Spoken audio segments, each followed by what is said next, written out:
একবার ঈদের দিন রাসূল সাল্লাল্লাহু আলাইহি ওয়াসাল্লাম ঈদের নামাজের জন্য প্রস্তুত হচ্ছিলেন। এমন সময় হযরত আয়েশা রাদিয়াল্লাহু তাআলা আনহা তাকে বললেন, ইয়া রাসূলুল্লাহ সাল্লাল্লাহু আলাইহি ওয়াসাল্লাম, আজ ঈদের দিন, কিন্তু আমরা উম্মুল মুমিনিন কারোর ঘরেই রান্না করার মতন কিছুই নেই। আপনি আমাদের কিছু একটা ব্যবস্থা করে দিন, যাতে আমরা প্রত্যেকেই কিছু রান্না করে খাবারের আয়োজন করতে পারি। কিন্তু ওই অবস্থায় রাসূল সাল্লাল্লাহু আলাইহি ওয়াসাল্লাম এর নিকট কিছুই ছিল না।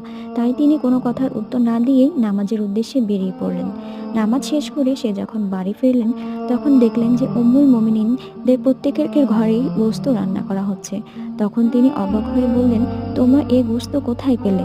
তখন আয়েশা রাদিয়াল্লাহু তাআলা আনহা বললেন, আপনি যখন নামাজে গিয়েছিলেন, তখন হযরত উসমান রাদিয়াল্লাহু তাআলা আনহু প্রত্যেক উম্মুল মুমিনিনদের ঘরেই একটি করে উট পৌঁছে দেন। সুবহানাল্লাহ! তাই আমাদের রিজিক নিয়ে পেরেশান না হয়ে ধৈর্য ধারণ করা উচিত।